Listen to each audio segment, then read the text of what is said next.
Սկզբում նրան ուզում էին զոհաբերել սարսափելի պատերազմում, բայց նրան փրկեց այլոց անտարբերությունն ու հավատն առայն, որ դրա գոյությունն ուղղակի անհնար է։ Հետո նրան փորձեցին շղթայել, որպեսզի նա փող աշխատի։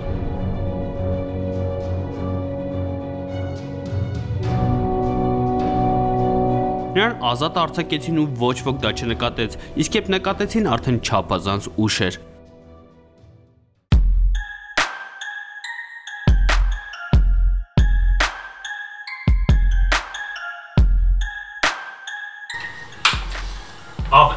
Սա մի զարմանալի պատմություն է։ Պատմություն 20-րդ դարի հնարավոր է գլխավոր տեխնոլոգիական հայտնագործության մասին։ Օր-օրի ավելի շատ ենք լսում տեխնոլոգիաների հաջողությունների կամ տարատեսակ գիտական հայտնագործությունների մասին, որոնցից շատերի իմաստն ամբողջությամբ նույնիսկ չենք էլ ընկալում, սակայն դրանցից քչերը կմնան պատմության մեջ։ Պատմության մեջ կան բազմաթիվ անկրկնելի պահեր, երբ լավագույն ուղեղներն առաջինն են տեսնում ու հասկանում մի բան, ինչն այլոց համար պարզապես զառանցանք է։ Հենց նրանք են հասկանում ինչպես է կառուցված մեզ շրջապատող աշխարհը, ինչ որ բան են հայտնագործում կամ պարզապես քայլ առաջ են անում, կլինի դա էվոլյուցիայի տեսությունը, պարբերական աղյուսակի հայտնագործումը, թե տիեզերք ուղարկած առաջին հրթիռը։ Հենց դրանից հետո պատմության ընթացքը անշեղորեն բեկվում է ու փոխում է ամեն ինչ։ Հենց նման շրջադարձային պահերի մասին է մեր նոր խորագիրը՝ Բեկելով պատմության ընթացքը։ Հարմար տեղավորվեք, առաջիկա րոպեների ընթացքում մենք կփորփրենք պատմության արխիվներն ու կվերապրենք այն պահերը, որոնք նորովի փոխեցին աշխարհն ու մեր ապագան ընդհանրապես։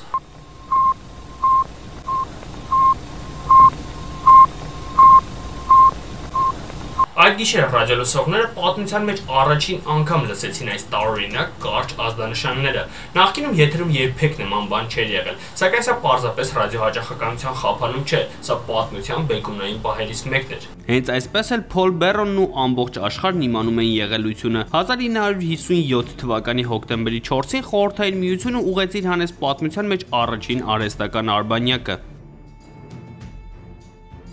Գիտական հանրության ու ընդհանրապես պայծառ ուղեղների համար այս իրադարձությունն իսկական տոն էր, սակայն դա չէր վերաբերում մութ ու խոնավ կաբինետներում նստած չինովնիկներին։ Նրանց համար ընդհանրապես ժամանակն այլ կերպ է ընթանում։ Այսօր արբանյակ են բաց թողում, բա վաղն ինչ կանեն։ Հիշեցնում է Խորհրդային Միության ժամանակ տարածված հայտնի մի լոզունգ՝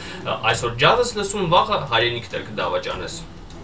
Բայց Բերոնն այս պարանոյայի վրա խորապես թքած ուներ։ Նա Լեհաստանի հրեա էր, ծնվել էր գաղթականների ընտանիքում։ 30-ականների վերջին ծնողները եկել էին Ամերիկա, փախչելով աղքատությունից ու լավ կյանքի փնտրտուքով, ինչպես բոլոր գաղթականները։ Սակայն ճակատագիրը նրանց հանդեպ բարեհաճ չի գտնվում, եւ նրանք շարունակում են զրկանքներ կրել։ Սկսվում էր մեծ դեպրեսիան, այնպես որ նա դեռ մանկուց սովոր էր ուշադրություն դարձնել միայն կենցաղային խնդիրների վրա, այլ ոչ թե թվացial։ Հիմա արդեն ավելի քան 20 տարի անց Բերոնը երիտասարդ ու տաղանդավոր ինժեներ է։ Հենց այդ ժամանակ է նա իմանում առաջին հարվածի վտանգի մասին։ Հենց այդպես են զինվորականներն անվանում այն լայնածավալ միջուկային հարձակումը, որից հետո միջուկային պատասխանի որևէ շանս չի մնում։ Դրան էլ գումարած այն ժամանակ գոյություն ունեցող հեռահաղորդակցության ենթակառուցվածքները շատ հեշտ շարքից դուրս էին գալիս։ Հեռահաղորդակցության ու ռադիոկայաններն այն ժամանակ երկու տեսակի էին՝ կենտրոնացված ու ապակենտրոնացված։ Երկու դեպքում էլ նրանք կազմավորվում էին մեկ կամ մի քանի հիմնական կայանների հանգույցների շուրջ։ Բավական էր միայն ոչնչացնել այդ կայաններն ու վերջ, ամբողջ ցանցը հողին կհավասարվեր։ Դա էլ իր հերթին կնշանակեր, որ ղեկավարող կայանը չի կարող հրաման տալ բազաներին, որպեսզի նրանք բաց թողնեն բալիստիկ հրթիռները։ Չմոռանանք, որ այդ ժամանակ արբանյակային կապի մասին խոսք անգամ չկար, իսկ ամենակոմպակտ համակարգիչները հսկայական սենյակներ էին զբաղեցնում, բայց այստեղ կարևորը ոչ թե դրանց չափերն էին, այլ ֆունկցիոնալությունը։ Դրանք պարզապես հսկայական հաշվիչ սարքեր էին, որոնք նախատեսված էին մաթեմատիկական հաշվարկներ անելու համար։ Դրան էլ գումարած այն ժամանակ ոչ ոք չէր կարող դրանք միացնել մեկը մյուսի հետ։ Եվ այսպես հարկավոր է կապի նոր ու ամենակարևորը անխոցելի միջոց, որը հնարավորություն կտա տեղեկատվության փոխանակվել երկու իրարից հեռու գտնվող կետերի միջև անգամ այն դեպքում, երբ ցանցի գրեթե կեսը վնասված է կամ ոչնչացված։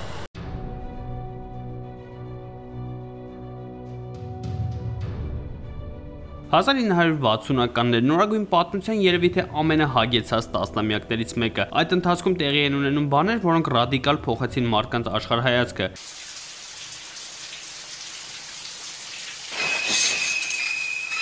Հիչքոկը նկարում է Փսիխոն, աշխարհը խոնարհվում է Բիթլզի առաջ, իսկ Բերլինում շտապում են կառուցել լեգենդար պատը, որը դարձավ Սառը պատերազմի համար 1 խորհրդանիշը։ Իսկ Բերոնի մտքում ծնվում է մի միտք, որն ավելի կարևոր էր, քան աշխարհաքաղաքական գզվրտոցը՝ բաշխված ցանց։ Դուք բոլորդ էլ շատ լավ գիտեք, դա ինչ է, քանի որ միլիոնավոր անգամներ տեսել եք։ Ծանոթ է։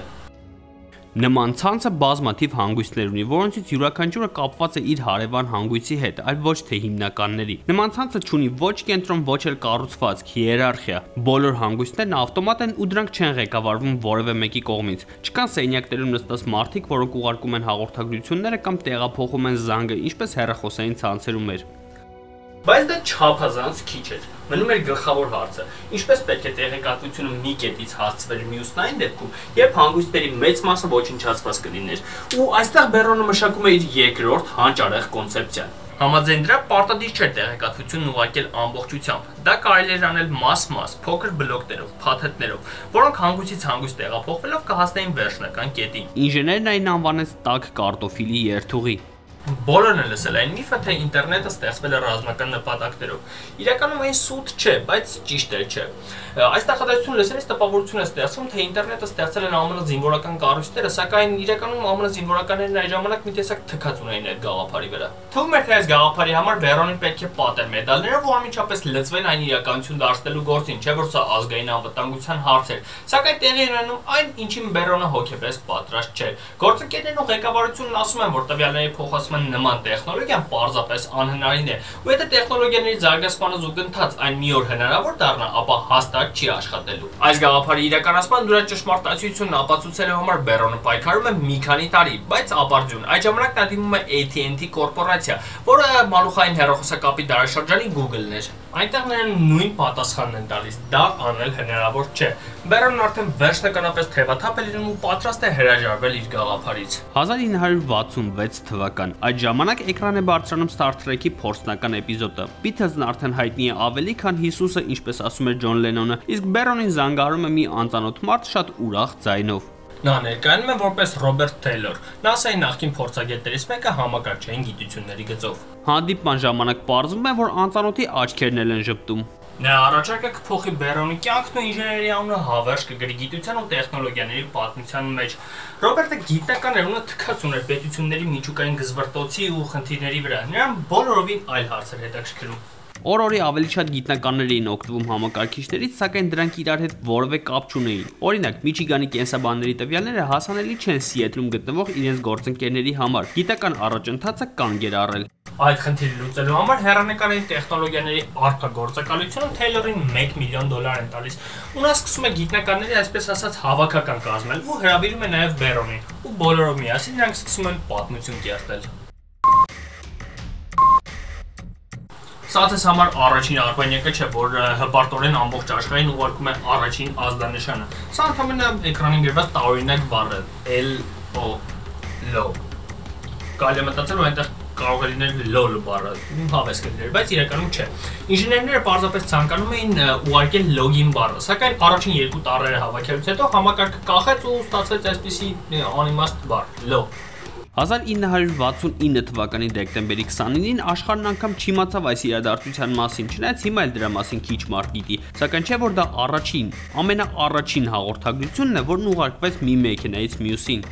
Հիմնվելով նաև Բերոնի փաթեթային կոմուտացիայի տեխնոլոգիաների վրա, ինժեներների թիմը կարողացավ 4 համալսարանների համակարգիչները միացնել փորձնական ցանցին, այն կոչեցին ARPANET։ Ու հիմա մոտ կես դար անց թվում է, թե հենց նրանից սկսել է մարդկության պատմության գլխավոր ձեռքբերումներից մեկի՝ ինտերնետի պատմությունը։ Պահի պարադոքսը կայանում է նրանում, որ դրանից հետո այն չպետք է լույս տեսներ։ Բացատրեմ ինչու։ ARPANET-ն աշխարհին ապացուցեց, որ կարելի է ստեղծել բաշխված թվային ցանցեր փաթեթային կոմուտացիայով, ու այդ ժամանակ իսկապես սկսում են բավականին հաջողված անալոգներ հայտնվել։ Դրանք 70-ականներն էին։ Թվում էր, թե մարդկությունն ինչ-որ աներևույթ ազատության շեմին էր կանգնած, բայց դա միայն թվում էր։ Պետական գերատեսչություններն ու մասնավոր ընկերությունները մեծ որս են սկսում։ Կոստյումով ու դեմքի ջղային արտահայտությամբ ձյաձաներին չի անհանգստացնում ոչ միջուկային պատերազմի վտանգը, ոչ էլ առավել ևս գիտական առաջընթացը։ Չէ, նման ցանցերի կապերի շնորհիվ հնարավոր է լիքը փող աշխատել։ Իսկ որտեղ փող կա, այնտեղ վերահսկողություն է պետք։ Տարատեսակ կորպորացիաներն ու հեռախոսային մոնոպոլիստները գերադասում էին, որ ցանցն ու դրա միջոցով ստեղծված կապը լինի վերահսկողության տակ։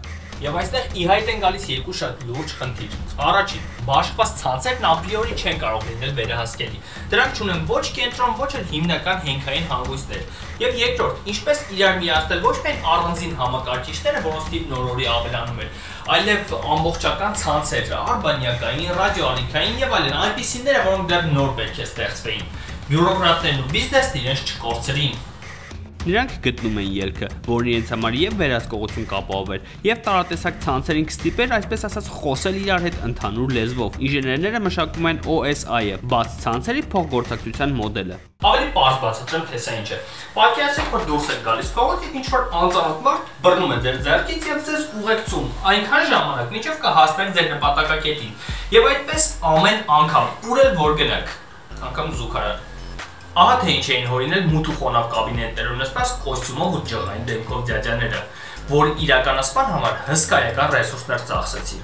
Սակայն եթե կա համակարգ ռեժիմ, կան նաև դրան ընդդիմացողներ, արդյունքում շարքից հանողներ։ Նայեք այս երկու ժպտերես տղամարդկանց, առաջին հայացքից ֆանատիկի տպավորություն չեն թողնում, սակայն հենց նրանք ձեռնոց նետեցին օր-օրի ավելի մեծ թափ հավաքող համակարգին։ Արփայի ինժեներ ու գիտնական Ռոբերտ Էլիոթ ու Վինտոս Սերֆը դուրս եկան բոլոր հնարավոր միջազգային կառույցներից, որտեղ այդպես էլ չկարողացան դիմակայել ավելի ազդեցիկ խաղացողներին։ Նրանք երկուսով սկսեցին աշխատել մի բանի վրա, ինչն արդյունքում կծնի մեզ բոլորիս հայտնի ինտերնետը։ Սակայն նրանք չգիտեին, թե արդյունքում ինչի կհանգեցնի նրանց աշխատանքը։ Նրանք պարզապես հավատարիմ էին Բեռոնի գաղափարներին, այն է բաշխված ցանց բաց ճարտարապետությամբ։ Քայլ առ քայլ, առանց որևէ աղմուկի ու սկանդալի նրանք ստեղծում են եղածի ալտերնատիվը։ Սեփական ունիվերսալ լեզուն, որը նախատեսված էր համակարգիչների ու ցանցերի միջև կապի ապահովման համար, անկախ նրանց անհատական ստանդարտներից։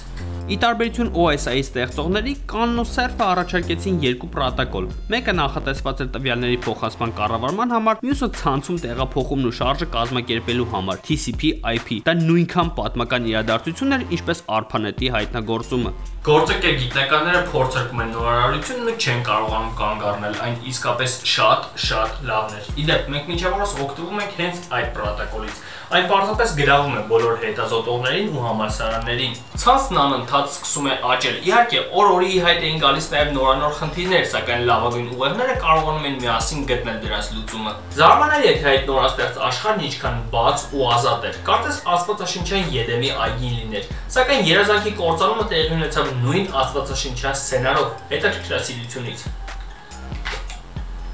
Տեսեք, այստեղ նա վերածրագրավորում է պրոցեսորը, որպեսզի նոր պատճեններ ստեղծի, ու դրանք ուղարկում է առաջ, ու երբ այս այսպես կոչված վիրուսը վերարտադրում է իր կոդը մյուս մեքենաների վրա հսկայական քանակությամբ, այն արգելափակում է համակարգի հիշողությունն ու խաթարում է էլեկտրոնիկայի կոմպոնենտների աշխատանքը։ 1988 թվական նոյեմբերի 3 օրը կիրակի, գիշեր։ Ինչ-որ տարօրինակ բան է սկսում կատարվել համակարգիչների հետ։ Մեկը մյուսի հետևից համակարգիչների աշխատանքը դանդաղում էր ու արդյունքում կախում։ Ցանցային ադմինիստրատորները բավականին երկար ժամանակ փորձում էին հասկանալ ինչու ու ինչն այնպես չէ։ Անկում են ամբողջական ցանցեր։ Երբ ինչ-որ անհասկանալի բան շարքից հանեց ինտերնետին կպած մեքենաների 10%-ը ժամանակներ խոստովանել։ Սա վերջն է։ Ապոկալիպսիս։ Նման մասշտաբային անկում ինտերնետը չի տեսել ոչ մինչև այս դեպքը, ոչ էլ դրանից հետո։ Բայց արդյունքում գտան։ Հիմնական կոդի ընդամենը 99 տող ու $98 միլիոն պատճառած վնաս։ Դա պատմության մեջ առաջին ցանցային ворթն էր, որը համաճարակ էր առաջացնում։ Այն պատճենում էր ինքն իրեն տարածում, ինչպես ամենաիսկական վիրուսը։ Այն տենդի պես մի բան էր առաջացնում, այսինքն անիմաստ աշխատանքով ծառայում էր համակարգիչը ու դրանք դադարում էին արձագանքել ընդհանրապես որևէ հրամանի։ Շուտով կարողացան դուրս գալ չարագործ հանճարի վրա, որն էլ կազմակերպել էր տեխնոապոկալիպսիսը։ Ռոբերտ Մորիս, ուսանող։ Նա սովորում էր Քորնելի համալսարանում, հենց այդտեղից էլ թողարկել էր ծրագիրը, որը հենց նրա անունով էլ կմտնի պատմության մեջ՝ Մորիսի ворթը։ Դատական գործընթաց, տուգանքներ, հարկադիր հասարակական աշխատանք, պատիժը խիստ էր, բայց մարդկային։ Ինչի համար դա արեցին Բոբ, հարցնում էին ընկերները, դասախոսներն ու լրագրողները։ Հետազոտողները սակայն հաստատեցին այն մոտիվը, որը հենց Մորիսն ինքն էր պնդում։ Նա չէր ցանկանում վնաս պատճառել, նա պարզապես ցանկանում էր իմանալ, թե ինչքան մեծ է ինտերնետը, որքան է դրա ծավալը, եւ դա պարզելու համար ворթը պետք է տարածվեր։ Իրականում այս նախադեպը ինտերնետին մատուցված լավագույն ծառայություններից մեկն է։ Հենց ворթից հետո իմացան, որ ապագայի ցանցն իսկապես անպաշտպան է։ Իսկ մա պատկերացրեք ինչ կլիներ, եթե ինչ-որ մեկն իսկապես ուզենար վնաս հասցնել։ Բաց դռների աշխարհում այդ դռները սկսեցին փակվել։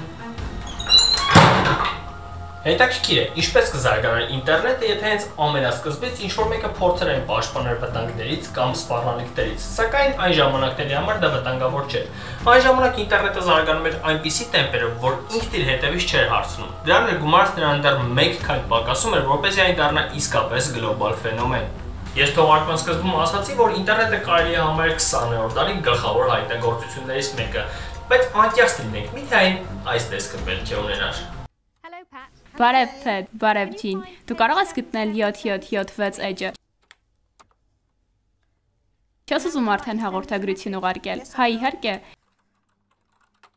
Իսկ հիմա այս նույն հաղորդագրությունը կտեսնեմ էկրանի վրա։ Ամեն ինչ ճիշտ է։ Շնորհակալ եմ քեզ, Փեդ։ Սա այն ամենն էր, ինչ հնարավոր էր անել ինտերնետով 80-ականներին, ուղարկել նամակներ եւ փոխանակվել փոքր ֆայլերով։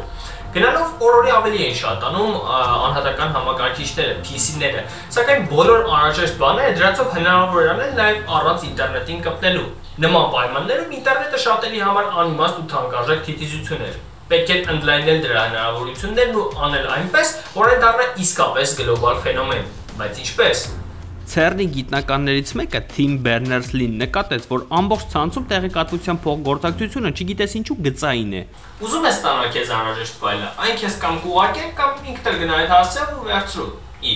Սա մշտական ճամփորդություն էր A-կետից B կետը, ոչ մի քայլ այլ ուղղությամբ, միայն 1-2։ Սա էր այն ժամանակվա ինտերնետը։ Բայց անգամ ամենաիսկական գրադարանում քայլերի հաջորդականությունն այլ է։ Դու մտնում ես ներս, որ վերցնես ինչ-որ մի գիրք, ու այդ պահին տեսնում ես մի ամսագիր, որն իրականում քեզ պետք չէ, բայց գրավում է քո ուշադրությունը, ու դու այն արդեն կարդում ես։ Բայց դա էլ բավարար չէր։ Թիմը մտածեց, իսկ ինչ կլինի, եթե բոլոր համակարգիչներում եղած տեղեկատվությունը փոխկապակցված լինեն միմյանց հետ։ Բացում ես մի գիրք ու անմիջապես կարող ես հայացք գցել մյուսի վրա։ Դա յուրատեսակ հիպերտեքստ է, որտեղ ամեն ինչ փոխկապակցված է միմյանց հետ։ Ենթադրենք, ես կարող եմ ստեղծել նման միջավայր, որն է հաջորդ քայլը։ Թիմը չփորձեց երևակայել կամ գտնել այդ հարցի պատասխանը, նա պարզապես արեց դա։ World Wide Web համաշխարհային սարդոստային։ Տեղեկատվության կառավարման այս համակարգն այնքան խորը ներդրվեց ինտերնետում, որ մինչև այսօր բոլորը կարծում են, թե հենց դա է ինտերնետը։ Թիմը վեբի ճարտարապետությունը կառուցեց 3 տարերի հիման վրա, որոնք այսօր ծանոթ են բոլորին։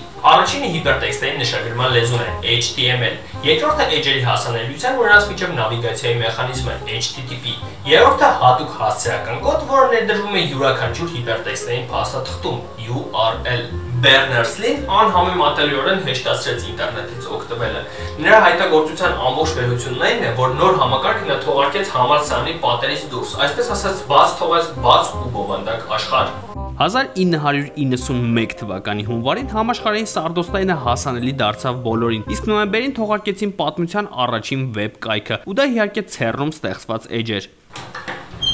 Շատ խորհրդանշական է, որ համաշխարհային սարդոստայնը ստեղծվում էր այն ժամանակ, երբ քանդվում էր Բեռլինյան պատը։ Սառը պատերազմի գլխավոր խորհրդանիշ է, որը աշխարհը պայմանականորեն բաժանում էր արևմուտքի ու արևելքի։ Սկսվում է անվերահսկելի 4 գանգերի, համարձակ ու հանդուգն փորձարարների ու լուսավոր տեխնոլոգիական ապագայի հանդեպ հավատի դարաշրջանը։ Չէ՞ որ հիմա ամբողջ մարդկությունը կարող է փոխանակվել տեղեկատվությամբ։ Ամեն ինչ փոխկապակցված է ամեն ինչի հետ։ Նոր հնարավորությունների հետ զուգահեռ ինտերնետը նաև նոր մարտահրավերների առաջ կանգնեց։ Այսպես ես կխոսեմ մեկ ուրիշ անգամ։ Սակայն ինտերնետը դեռ շատ խոցելի էր եւ այն դեռ պետք է էվոլյուցիա ապրեր, որպեսզի պահպանվեր այն ամենը, ինչ ստեղծել էին ապագայի հիմնադիր հայրերը։ Չաո։